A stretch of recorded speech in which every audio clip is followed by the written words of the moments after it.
Hey guys, welcome back. This is your boy T, and we're about to break down Terence Crawford versus Hank Lundy. Check this out. Alright, like we said, this is Terence versus Hank. Hank was definitely a super underdog coming to this fight. I will give him, he definitely did his best to try to hype it up to get people to buy into it. The majority of people felt that Terence was going to win. Maybe there was a few slam that gave it to Hank. Well, in one of the press conference, I believe Terence he actually pushed him, you know? He actually pushed old Hank. And then Hank was at the podium, and one of them, he was sitting there, you know, he's trying to talk a little smack, basically like he's not that guy, you know? He's like, hey, New York, New Jersey, you know? I'm going to win this. He ain't never faced nobody like me, fast like me, move, slip, slap, move like me. You know what I'm saying? What? Huh? Hey, keep laughing, funny boy. You ain't gonna laugh when I'm kick your ass, boy. Kick your ass. All right, so you know they try to hype it up. So let's get into the fight. This was on HBO. Of course, Hank's lost out first. Terence come out second. Let's get right into the first round. I get the first round of Hank. You know, he had a style. I would say a perfect blueprint to get your ass whooped when you're facing a boxer. Okay. What I mean by that, I mean it does work. It works against fighters who can't handle pressure, or someone who's throwing these haymakers. Either they're going to fold up or they might get a lucky punch. But when you get someone that can handle that pressure later on in that fight, you know, it's not a good ending. Well, in the beginning of this fight, Hank Lundy came out, you know, a lot of excessive movement, which burns energy. And he was throwing these wide right hands. And he was kind of lunging with it. Them wide left hooks, lunging with it. You know, it's pretty much off balance. Or if you're not off balance, you're setting yourself up for a perfect counterpunch. But one of the best things about this, when he was facing Terence Crawford, was when he was throwing those super wide shots, they were landing. Well, the first round, he was tattooing Terence. Boom, boom. But the one thing you saw, even though Terence was getting hit, he stayed calm. Well, within about 44 seconds of the first round, what you saw from Terence was who came out fighting in an orthodox style. He switched up, and he went southpaw, you know, and he stayed that way for the rest of the fight. Well, the second round, third round, you know, hey, all the way into the end of the fight, he was tattooing the shit out of Hank. I mean, it's his jab. Well, I'm gonna do it from orthodox stance, you know. I fight more orthodox. And he was doing it from a southpaw stance. And what took control of that fight for Terence was his jab. He was throwing that jab, bah, bah, bah, bah, bah, and then he throw that left every now and then. And another thing he was doing very well was Hank was coming with them lunging shots, he was countering it, boom, boom. And when someone is countering you very effectively, it's going to make you hesitate. Well, after getting tattooed for a couple rounds, Hank said, hey, I'm going to try to switch up myself. And he started boxing in a southpaw stance. Well, I would say when he initially switched to southpaw, it did limit the assault that Terence was connecting on and doing to him.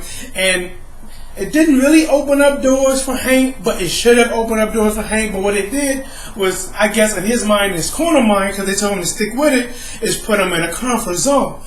Well, let's get to the fifth round, okay? So his corner tells him, hey, stay in the southpaw, blah, blah, blah, blah, blah. You know, Terence, and the one thing about Terence, man, this guy holds his poise.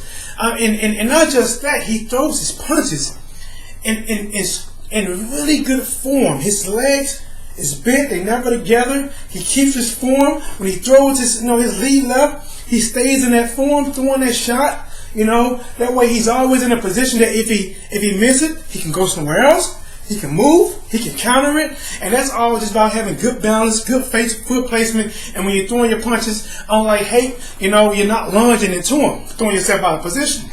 Well, I don't remember how late in the fifth round it was, but I do remember the combination. Terence came out and he threw a double jab. It wasn't killer jabs or jabs to make you stand back. It was first like a filler. The second was to get even closer, and then you land that big either if you're orthodox straight right or if you southpaw that big left hand. And that's what he did. I'm gonna turn sideways. He was like, whoa, whoa, boom. And when he landed that shot, even before I saw the wobble legs, I was like, woo. I did the Friday lean back, like, damn. And so he hit Hank with that. Hank instantly went, woo. He was in the zone. If it was a game, he'd be flashing red right now. Things would be blurry right now.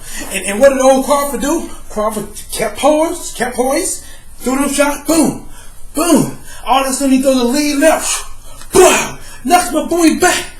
He hits the ropes. He falls down. He goes flatline. You heard it count. 5, 6, 7, 8. Are you okay? Are you okay? All right, so he makes the 8 count. He says it's okay.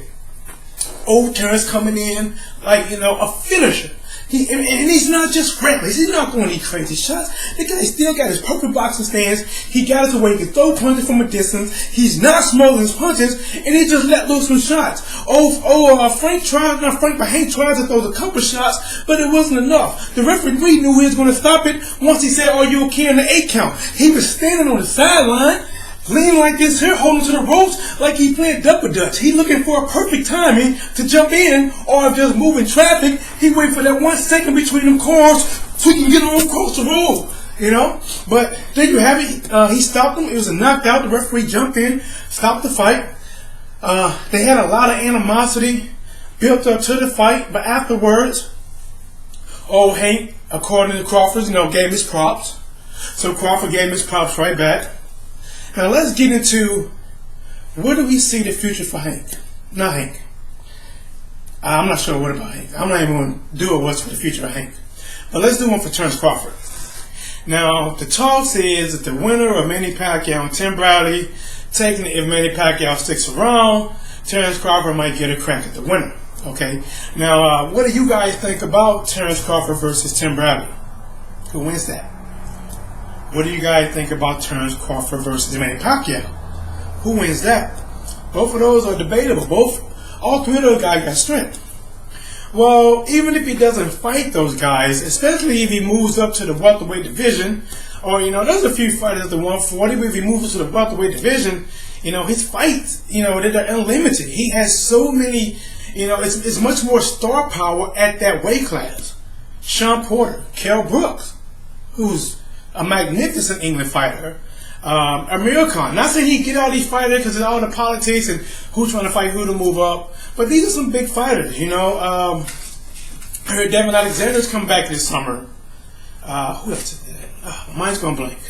Keith one-time Thurman. And the list goes on, But like I said, the opportunity for this guy is endless. He has great boxing ability. Great potential. Like to see more of him. And that's your boy. One last thing before I get out of here. Take time and to subscribe. Thumbs up. Hey, even like this. This is your boy T-Dub and I'm out.